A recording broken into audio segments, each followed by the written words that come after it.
Welcome to Live DAF, your online DAF Yomi Shir. Shalom Aleichem and welcome back to today's DAF Hayemi, Bava Kamma DAF Kuf Yud Ches. We begin at the Mishnah, which is 2 lines off the top of the Amud. Hagoyze les chaveroi.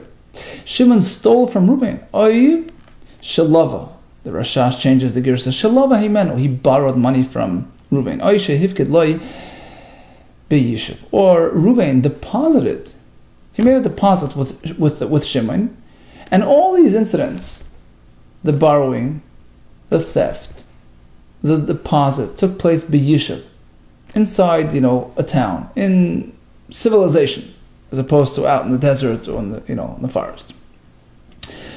So in all these situations, lo yachsele b'midbar, the fellow cannot go back and say, look, here, take your money back, and he's standing in the middle of the desert. If he gave it to you at home, then you can't force him to take back his item or his money out on the road. Why? Says Rashi, Delav mokem shimaru. It's not a guarded place, not a proper place to deal with money. But if it was almanas, let's say it's bamidbar. At this point, Rashi says, we understand this passage of the Mishnah to mean that if the borrower or the ganav, etc., had stipulated, I guess it applies to a loiva and a nifkad, not by the ganav. So let's say he made up with him, look, we're going to do it out in the midbar. Amanas, let's say it's midbar. We're going to go out to the midbar, and that's what I'll repay you. In this case, he has a right to do that. Yachshele midbar, he can give back to him on the road as well. So typically, you cannot, unless you stipulate clearly. V'raminu, here comes a kasha. You can't give it to him on the road. Milva mishtalam esmachal makim. A loan can be repaid at any location. Avedo pikadain, a lost item that's being returned, or a pikadain for safekeeping. Ein mishtamen albim kaiman. You only return it in its place, as opposed to on the road. Bottom line, a debt is repaid anywhere. The Mishnah says no, only by Yishuv. Amar Rabbi Yehuda Kessler. Depends who's doing it, who's initiating. The Brisa means milva nitna li tava b'chol makom. It's all up to the creditor, the malva, the bank. If he wants to demand repayment, wherever he is, he meets him on the road, doesn't matter. He can demand that he repays it on the spot. Anywhere he is. Avedo b'kadain. But when it comes to requesting the Aveda back or the Pikadain, there the assumption is that it's sitting back at home. You don't expect him to have it here on the road. So bottom line, the Bryce is speaking about the owner requesting, demanding. And there we say, there is a difference between milva and the other items. Milva you can ask for anywhere, as opposed to the other items. But as Rashi says, it's all about the owner. Yadai al ha'elyoina. He has the upper hand. So when it comes to a milva, he can recall his loan anywhere. But the Mishnah is speaking about the loiva, about the nifka, about the shomer, the gazlan, the person in possession of the item or the money. He has no such option. He cannot insist that the owner takes it back wherever it is. He's not in the driver's seat. He can't do that unless they stipulate almanaslas. It's a midbar. If they knew in advance that they're both traveling out, okay, pshita. Well, obviously, if they stipulate it, fine. Leitzricha must be speaking. There's some sort of twist. There was a degree of ambiguity here, and that's the chiddush. The amar lei. The owner asked the friend, please hold on to this thing. Dano, why? Because I'm traveling tomorrow. I'm traveling out to the Mizbar. And Shimon says, whoa, what a coincidence. I'm also traveling tomorrow. Only you. And the other fellow responds, I'm also traveling out. And what he meant to say was, if I choose to give you the item back in the Midbar, I'll give it to you there. But he didn't actually say it clearly. Right? So the point of the Mishnah is that since the owner was aware of his travel plans, of the Shemer's travel plans, we assume that he consented to this arrangement, and therefore he has a right to return it anyway. Shimon approaches Ruvain, Erev Yom Kippur, sorry, I robbed you. You should know it was me. He'll be sunny, or you lent me money. Hifkata etzli, you deposited something with me. That I know with certainty, but I'm not sure whether I reciprocated, whether I, reimbursed you. I'm not sure whether I repaid you. I know I took, but I don't know if I gave you back. In that case, he has to repay him. But let's say he's not sure about the whole thing to begin with. I'm not sure if I robbed. I don't know if it was you or somebody. Or if you lent me money. If you gave me an item to watch. In these cases, we say patam l'shalom. There's no need to repay. Itmai comes to Shaila. Manali biyadcha. Reuben approaches Shimon. I have money by you, whether it's because I lent you, etc.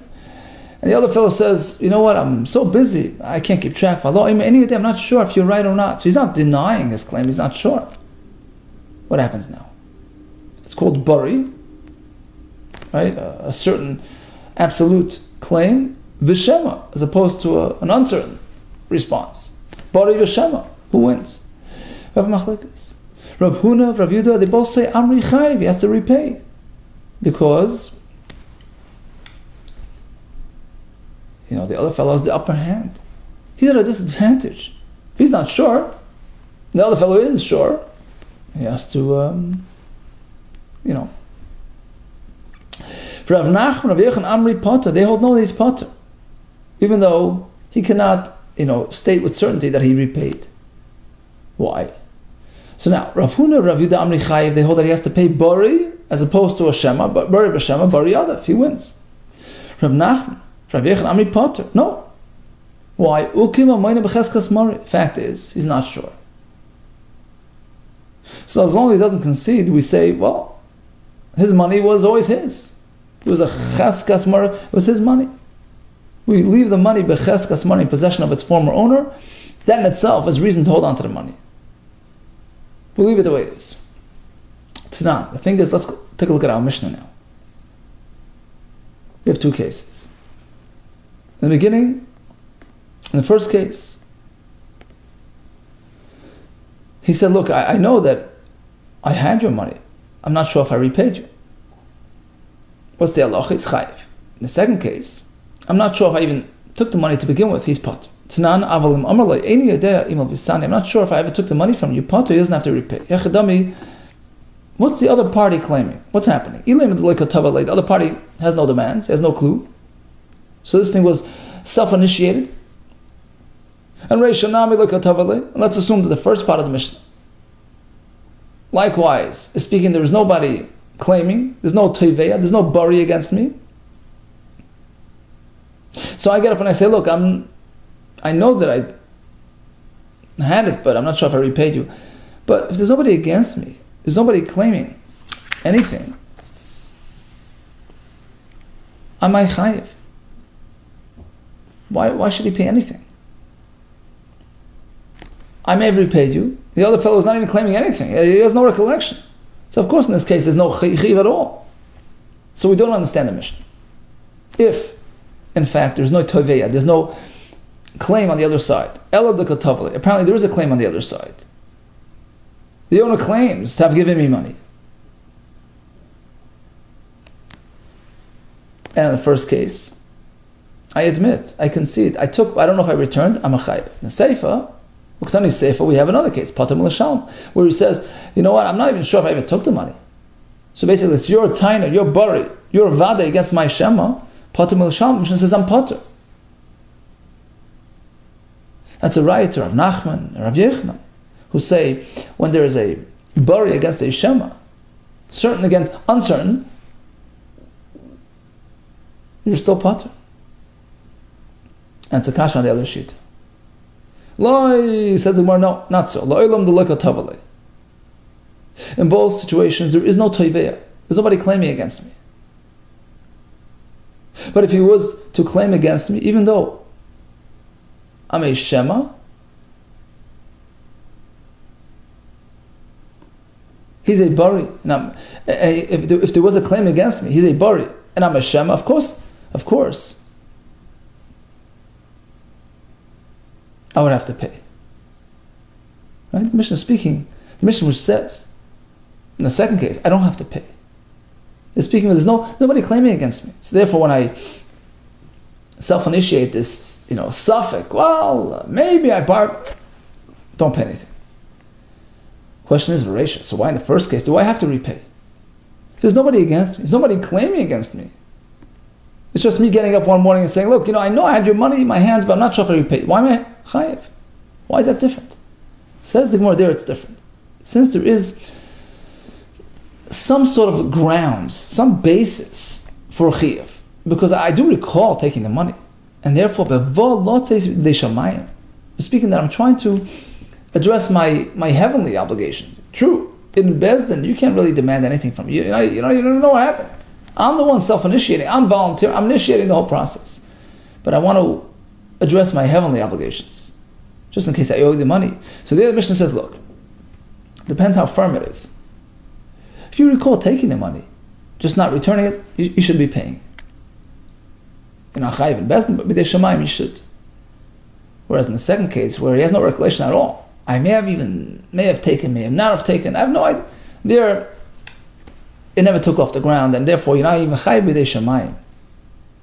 Itmanami. So this point can be proven from the next halacha as well. This idea that when there is some sort of semi-firm basis for liability, then you're chayiv. If you're trying to address the chayiv b'dei shamayim, itmanami. So again, let's just keep in mind, let's focus on the names. It's Rabbi Yehuda speaking. Remember, Rabbi Yehuda told us, a bari against a shema, the shema is pater. But here, listen to this. Reuben claims a mana against Shimon. You owe me a mana? Shimon responds with a question mark. No idea. Maybe, maybe not. So although Rabbi Yehuda held that he should be pater, but here Rabbi Yehuda says chayiv.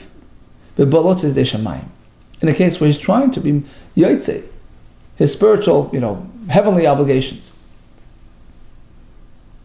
So we see that there is some sort of, Rashi calls it a ksas, some sort of basis for chiyuv. Then we say that if you're trying to be yotze deshamayim, you should pay it out. So we draw a parallel likewise to Rav Huna, who learned that the Mishnah is speaking, and there is no toiveya, nobody claiming against me, but still in the first case of the Mishnah, I'm chayiv to pay b'dei shamayim because I conceded to some sort of transaction. I took the money from you. I'm not sure if I repaid you. So there we say you have to reimburse. But in the safe, in the second part, we're not even sure if it ever occurred to begin with. So there is not even chayiv b'dei shamayim. You see, b'dei shamayim is not just this broad brush covering all situations. I'm not sure, pay it out. It doesn't work like that. It has to be some sort of basis for a chiyuv, such as the first case of the Mishnah, or as we just said over here with a bari v'shema, which according to Rabbi Yehuda would be pater, but b'dei shamayim chayiv. Okay, so to summarize, we have machlekes. In the case of bari v'shema, Reuben is certain, Shimon is uncertain. What happens? Some say chayiv, some say pater. Some say chayiv. Bari is a stronger claim. Some say pater. Cheskas Bava Kamma. Look, I was the owner of the money. I keep it until we prove otherwise. And just a claim of a tain of bari is not enough to prove that I'm chayiv. Now, based on this, how do we learn the Mishnah, which had two cases? Case number one, he's chayiv. Case number two is pater. So now, according to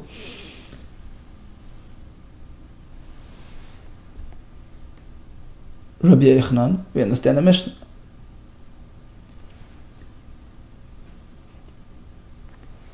There was a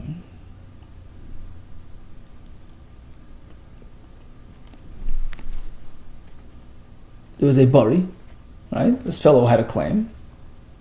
right? I gave you the money. And the fellow says, look, the other fellow responded, I'm not sure. Bari b'shema, bari yadav, he has to pay.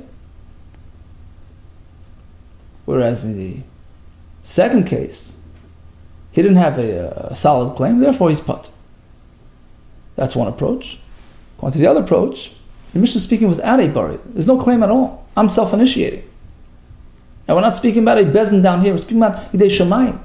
In the first case, where there's more reason to believe that I have to pay, more reason to believe that there's liability, I have to pay b'dei shamayim. In the second case, it's a non-starter, it's, the chances are so remote, and I'm put even b'dei shamayim. Continues the Mishnah. Hagoynev telem min ha'eder. If one steals a lamb from the eder, the flock, and he returns it, he does teshuvah, and what happens? It doesn't last too long. Omeis or nignav, and the animal dies or gets, or is stolen. Owner never got it back. So he stole from the owner, but technically he never gave it back to him. Chai b'achar yusay. The Ganav is responsible. Rashi says, why? As soon as he steals, the item is now in his care. Falls under his total responsibility. Until he does a proper hashavas gezela, and until he informs the owner, rather than just slipping it into his, crew, until he informs him, he has not really completed the hashava. So he's still a ganav. Technically, he's still a ganav, and it's still in his possession. He's still responsible. Now, what happens if lo yodu balam? The owner was totally unaware of the theft. He didn't know that he was missing the animal. Not that it was taken, not that it was returned. And at the end of the day, counts up all the sheep, perfect, full count. Nothing's missing. He had no clue that it was taken, that it was returned. Potter. So at this point, the owner reassumes responsibility for everything there, and the ganav is potter. The Gemara will present no less than 4 opinions in how to learn the Mishnah. Basically, the question is, in what case do we need to inform the owner? And in what case is that not necessary for it to revert to his ownership and care? First comes Rav, then Shmuel, then Rabbi Yehuda, and finally Rav Chisda. Amarav. It depends on the circumstance. It depends whether the owner knew that it was stolen to begin with. Ladas. If you knew about the geneva, tzarech das. It was only considered a full, complete hashava if the owner knew, if he was aware of the return. Rashi says, because if the owner knows about it, given the yoda, havel gzeira gemura. It's a full gezela, it's a very personal gezela. Interesting. To be considered a complete hashava, he has to know about it. He has to know that it was given back. But if the ganav stole, quietly, without informing the owner, now, the owner never got wind of the fact that he was missing the animal. Minyan poiter. He doesn't need to be informed about the hashava. As soon as he counts and he finds it all there, he assumes responsibility. So according to Rav, it's one or the other. In some cases, we need to inform him. In some cases, just a default, by default, awareness is okay. Now, when the Mishnah says that just merely counting up and finding it all there is considered adequate, aseifa, that's specifically on the second case of the Mishnah. Right, the first case involved the owner knowing about the geneva, and the second case, he didn't know that it was stolen. There we say counting is enough. But if he knew about the geneva to begin with, minyan, just counting up his sheep and finding it, that's not enough. He has to be told, he has to be informed that, look, I'm giving it back to you, it's back to you, okay? So that sort of satisfies him personally, on a personal level. That's a complete hashavas gezela. Ushmol Amar, now Shmuel disagrees.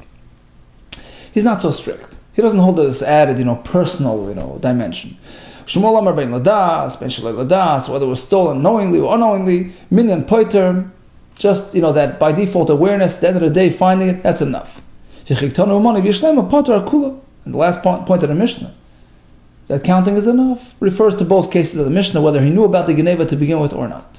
For Rabbi Yehuda Amar, He says like this, he's even more lenient. Ladas, if the Gneva was done ladas, minyan poited, then just counting is enough. Shloi ladas was done without, the knowledge of the owner. Afilu minyan namli tzarch, he doesn't even have to recount his sheep for it to be considered a hashavas gezela.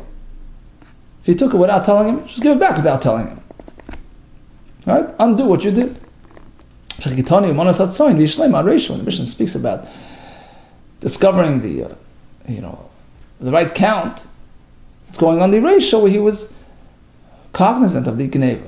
Then we need some sort of awareness, but otherwise you don't even need that much. Rabbi Chizda Amar, he goes the other way. Ladas minyan poiter.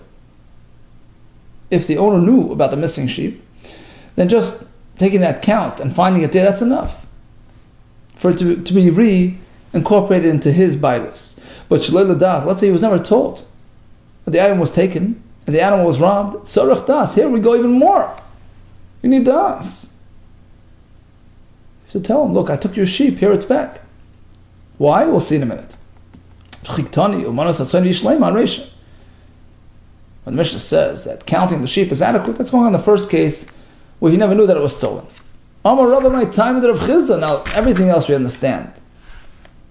All the other shittas, place importance on das and right, but according to Rav Chizda, it's the other way around. When it was ladas, you need less. For shlei ladas, you need more. Yeah, my time with Rav Chizda, hoylva ankato nagru biryasa. The Gana, by taking away the sheep, taught him. Ankata, he sort of trained him. Nagri, footsteps biryasa, outside. Basically, it's an expression. It means to say that he showed the animal that there's another way. He showed him the way out. He took him off his track. So that it may instigate the animal further down the road to go down the road and disappear. So now the owner, if he knew, right? If he knew about this theft, he'll be careful. So in this case, just counting and finding it all there is enough for him to assume responsibility and care. But if he never knew about it, he had no clue this animal was taken for a ride, he's not going to be careful and watch his animal from running away. The only way to compensate, the only way to rectify is by actually telling the owner, look, you should know that sheep, keep him tied down. Asks the Gemara. We figure that Rava's going out and explaining Rav Chizda is indicative of Rava agreeing with Rav Chizda. Did Rava really follow Rav Chizda's sheet? Rava tells us, Haiman the chazi lechavrei. If a person sees this person lifting an imra, a sheep, from his crew, from his flock, he yells at him. The fellow drops the animal. And the owner didn't really notice whether he returned the animal or not. He's not sure what happened. At that point, something happens to that animal. Dies or gets stolen. The ganav is chaya. My love, afgav lemani. So here we have a case where the owner was aware, he noticed. And still, the ganav is chayiv despite the fact that the owner counted his sheep, found, full count, and we say the ganav is l'chayiv. So apparently, just merely counting is not enough. That's a kasha on Rav Chizda. My love, I forgot the money. We're assuming that he counted. Lord, he never counted. So he never confirmed the return of his animal. Now let's go back to Rav, who says that you always need some sort of element, either a das or minyan. So even if you stole shalei das, you didn't tell the owner that you're stealing it from him, you never knew about it. Still, in order for it to be considered a full hashava, either you inform him or you confirm it. The owner had to confirm the presence of that stolen animal by counting and finding a full count. Is that true? Rav says, a ganav returns an animal to the flock sitting out in the desert. The owner is nowhere in sight. That's enough. He's yaitid mitzvah hashava. Rav would agree in that case. It's an unusually looking lamb. He has also has all kinds of spots and a zebra looking.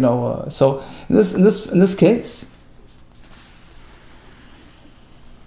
the shepherd notices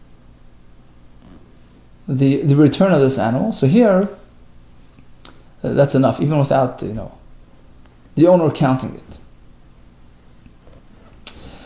Says perhaps this question, being discussed here is machlekes tanoim.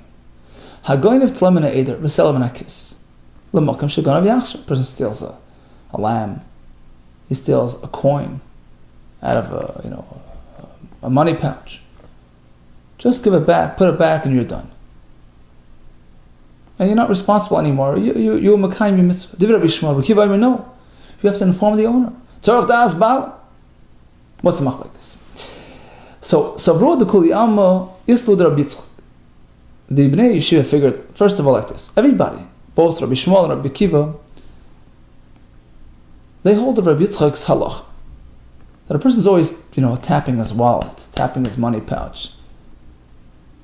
And he knows when his money goes missing.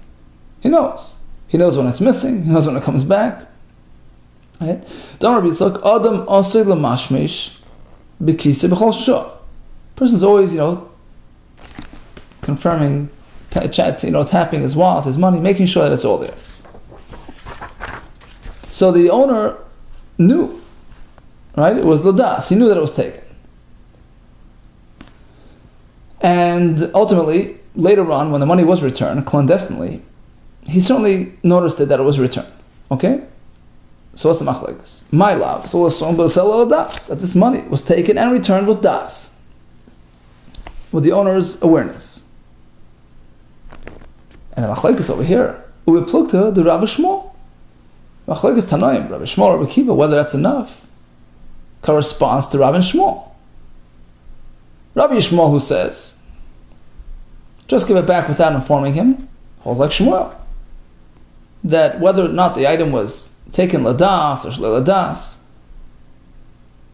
minyan is paiter. That was Shmuel's chiddush. As soon as the owner notices the thing back, that's enough. That's a Rabbi Shmuel shita. Rabbi Kiva holds, no, you have to inform the owner. He holds like Rav. When you steal outright ladas, you only come full circle if you satisfy, if you address that personal component as well. Here, take it back. Just the owner merely noticing the item back, that's not enough.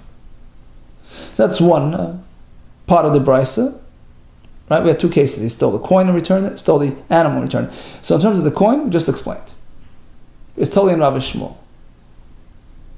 The second halacha regarding the tleh, right, the lamb, what's that talking about? Betlesh le'ladas. We're speaking that he stole the animal without the owner knowing. Right? Ubeplukta Rav Chizr Rabbi Yechanan. And the machlekes over here corresponds to Rav Chizr Rabbi Yechanan. How? Rabbi Shmuel says, just, return it without informing anybody. That's like Rabbi Yechanan. If it's Gneva Shleila that was taken without das to begin with, you don't need anything. Just put it right back. So even without, the minyan factor, without the count factor, it doesn't matter. Rabbi Kiva goes, no, you have to inform the owner. He goes like Rav Chizda. Rav Chizda was the chiddush that when you take something Shleila das, it's even worse. Because now you have to tell him to put an extra eye out on the animal. Right? To keep an extra eye on his wild animal, on his, rebellious animal. Okay, is that so? Typically we try to avoid tying, machlekes tanaim with Amoraim. Says the Gemara, you're right, let's try a different track. Amar Rav Zvid Mishmei Rava. No, we're not speaking about a typical ganav. We're speaking about an unusual case. Zok the Gemara, Begoinev Mershus Balim or Beshomer Shagana Mershus Balim Kuli Alma Loi Pligi Rav Chizda. If a person actually, walks over to other fellow's property and steals something, there's no question. We all like Rav Chizda, right? If you took a shleila das, you need das when you give it back.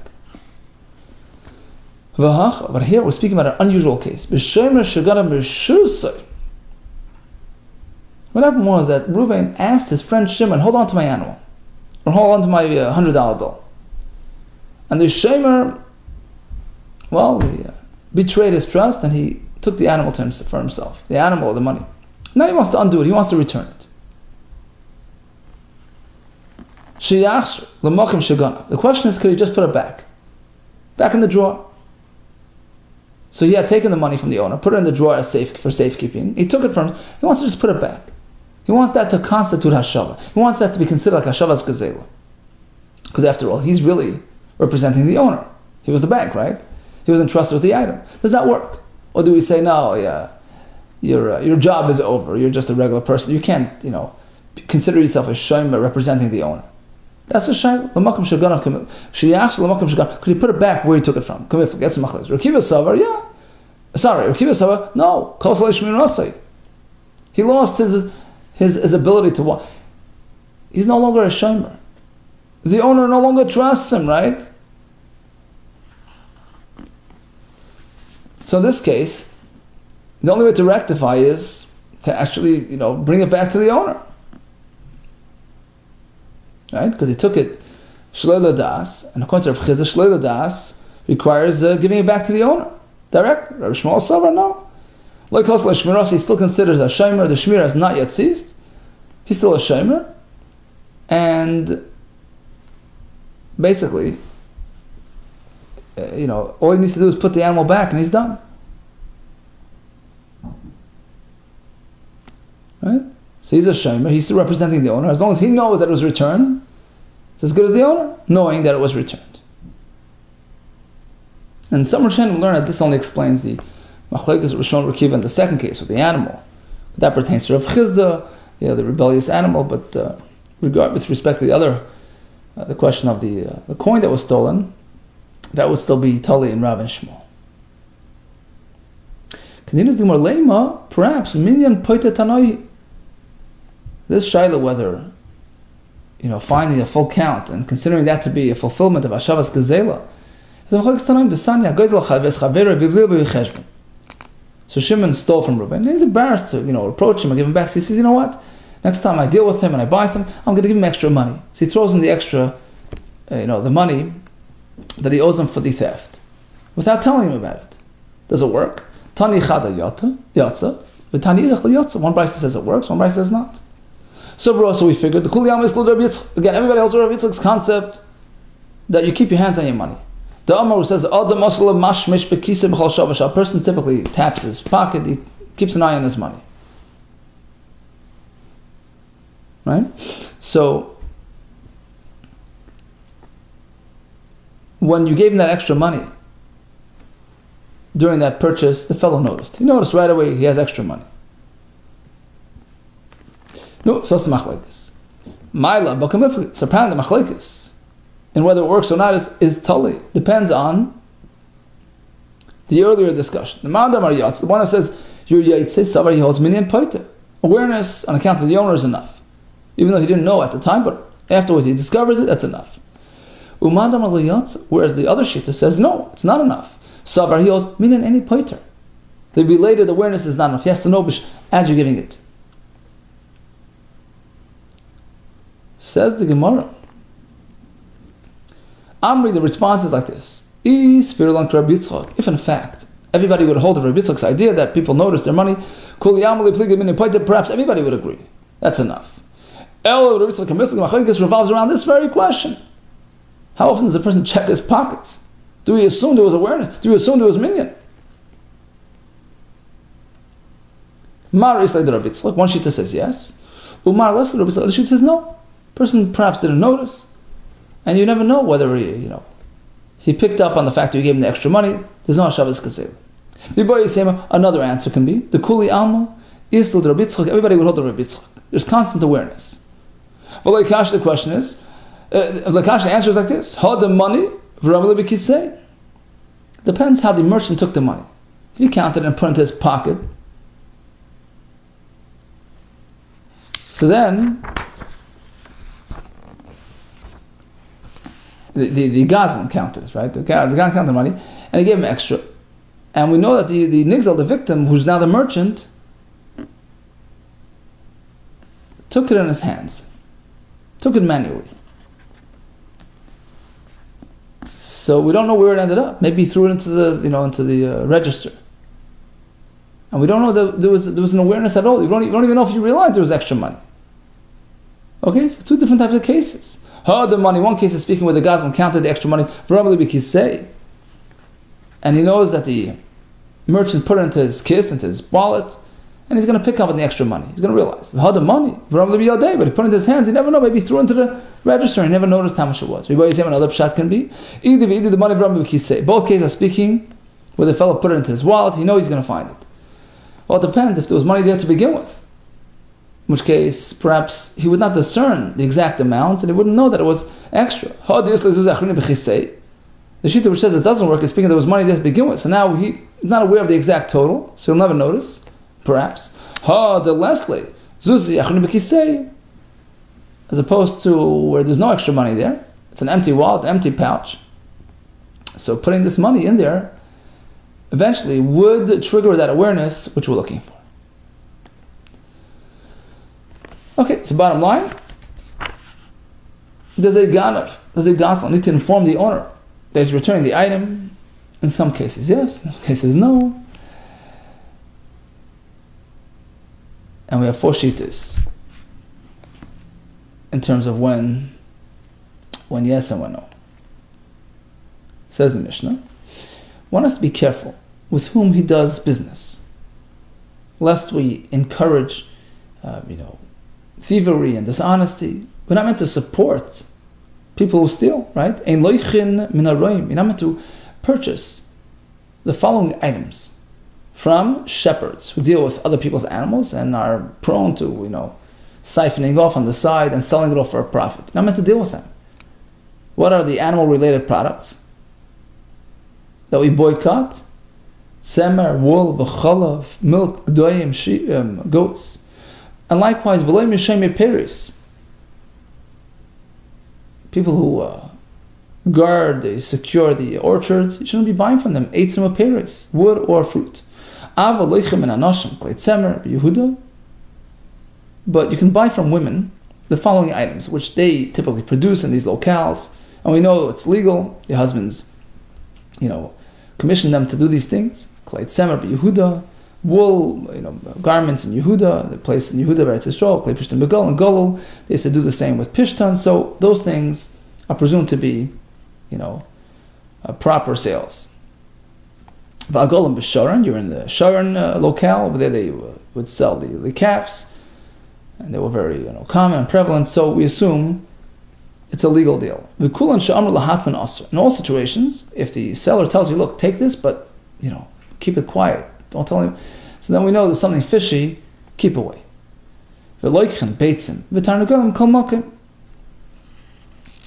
And, in any case, from anybody, you're allowed to buy the following items which don't have much profit, which aren't really, worth the crime. Basically, nobody would steal these things. So you know that it's an honest deal. Eggs or roosters and chickens.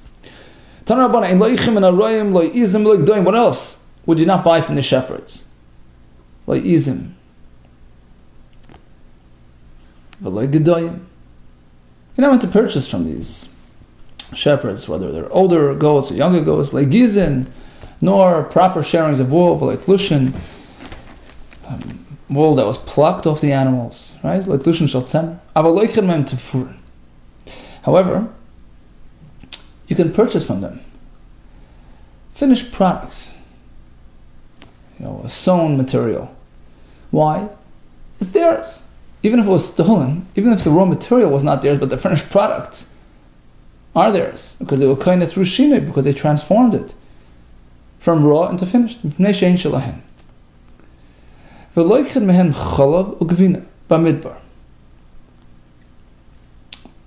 What else can you purchase? Milk, cheese, out in the uninhabited areas, out in the deserts there, because the point is that the owner, Rashi explains, the owner doesn't really care. He's not going to go get his milk out from the from afar. So he allows the shepherd to deal with it and to sell it as his own. But not in town. You can't buy from them in town because they're supposed to deliver it to the owner. They have no right selling it.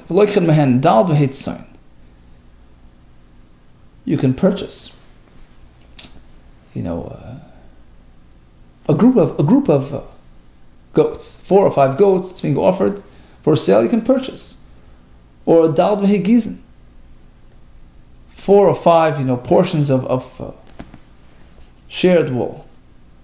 As opposed to 2 goats or 2 shares. You know why? Because the owner would pick up on this grand theft. Apparently it's not stolen. He wouldn't be selling such a large quantity if it was stolen. So 4 or 5, you're safe, but not, like a small amount like 2. Rabbi Yehuda Omer, well, bayasais loichen mehen. If the animals, the sheep, are bayasais, domesticated, they come home to sleep, they go back to the farm. Loichen mehen, then you can purchase these items because the owner takes count of it. He knows what's going on. The shepherd would never dare deal with these items. But midbariyos, these animals are not, homestickers. They stay out in the wild, the entire season. So here the owner doesn't necessarily keep track of what's going on. Therefore, you can't purchase these things from the shepherds for concern that they siphon them off. What's the point? What's the general formula to follow? It's pretty much common sense, right? Any type of item, or any type of quantity, which if the shepherd would dare go ahead and sell that, the owner would pick up on it, then it's a deterrent, you can buy it, it's honest. But if it's something that the owner would not discern, there's a concern that it was siphoned off, it was diverted, you should not purchase that from the worker. Let's go back to the price. A large quantity is okay, it's safe. Now what does 4 or 5 mean? Well, if you can buy 4, then certainly 5, which is a greater number. If you can buy 4, why speak about 5? You know what the price means? It means like this. Let's say the entire herd was only 5 in total. You can buy 4 out of the 5. So if you're being offered 4 out of a total of 5, that's certainly a huge percentage which the owner would pick up on, which the farmer would never dare attempt without permission. That's what it means. There's another girsa. You don't have to go to that extent, but the point of 4 or 5 is like this. It all depends how big the group was, how big the flock was. If it was relatively small size, a small group of animals, so then only 4 is needed. If you would notice, a group of 4 missing. But if it's a large group, the Gemara doesn't exactly explain what, how to draw the line, but if you consider a large flock, large herd, then you need 5 to be discernible, and only then could you buy it. Continues the Gemara. We have another kasha on this price. Hogaf kasha. The price seems to be inherently difficult to understand. First you say, Amr's dal v'heitzoin, dal v'hegizin, right? 4 or 5 is okay, as we explained. Dal v'hein, 4 or 5 is okay. Aval sholish le, but not 3. It's too small of an amount. Emos seifa. Let's proceed to the next part of the price. Only 2 is not allowed, but 3 is okay. 3 is noticeable enough, right? Aval heitzoin, 2 is no good. Aval sholish, zavnina. Apparently 3 is okay. So is 3 okay or not? Like Kash, the answer is like this. A second part of the brisa, which says 2 is a problem, with 3 apparently is okay. We're speaking about healthy animals. Nice, plump, chubby animals, which the owner notices when they're gone. So there, even 3 would be enough of a statement and noticeable.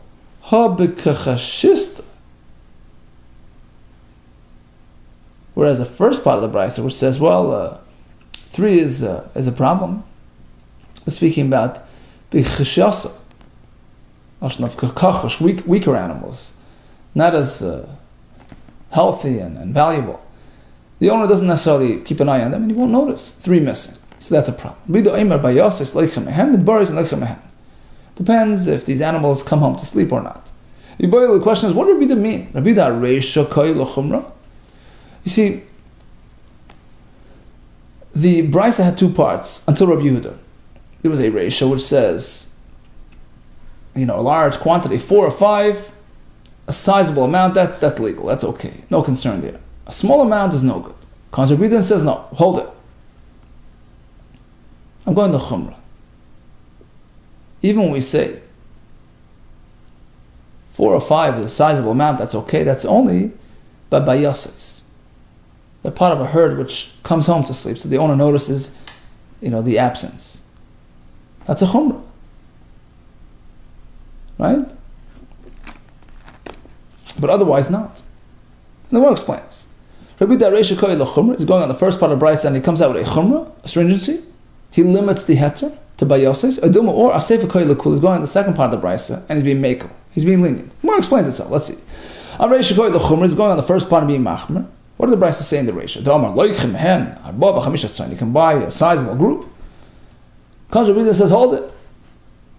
Only when? Hani mili bayasis. Only the bayasis which the owner will notice when they're gone. Midbari is one that stay out there a whole season.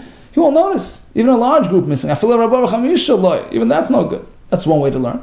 Rabbi Yehuda's come to be machmer and limit the heter. Or asefa koil lekul is going in the second part of the Bryce and he's trying to be mulin, stretch the heter even more. What does the Bryce say in the second part? The Amar. But if it's just a small quantity, 2 animals, don't buy it. Because perhaps it was diverted, it was siphoned off. Because Rabbi Yehuda says, hold it. I'll tell you a case where that's okay. Hanimil midbaris. That's only by midbaris where the owner will not notice when these things go missing. Aval bayasis. But the bayasis, the owner keeps an eye on them. Shtayim nameloch, and he even buy 2. The animals will be noticed when they're gone. So which way did Rabbi Yehuda mean? L'kula l'chumra. Tashma comes a right. The sign Rabbi Yehuda loichem bayasas mehen vein loichem midbaris. You can buy the bayasis, domestic ones, but not the other ones. Ubechal makim loichem mehen abba b'chamishat tzoy. In any situation, whether it's bayasis or midbaris, you can buy 4 or 5. That's a large group whose absence would be noticed. Apparently, in fact, Rabbi Yehuda says you can buy wherever you are, in any situation. What does that tell us about his approach? What's he coming to say? Clearly, Rabbi Yehuda is coming to stretch the heter. If it's a large group, 4 or 5, you're okay anywhere.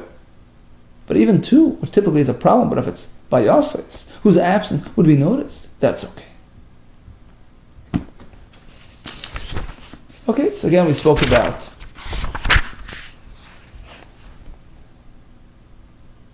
where to repay a loan, or a pikadin, or a gezel, whether it has to be at home or even on the road. We spoke about bari b'shema, machlekes, whether bari adaf or not. We spoke about when the ganav has to inform the owner, and when he doesn't, upon returning the item.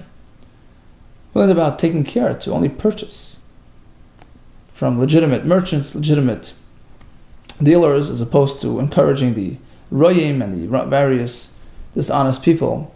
And we learn exactly how to discern what's considered a legitimate deal, legitimate vendor, in which case it's okay to proceed. All the best to you and Hatzlacha Rabbah.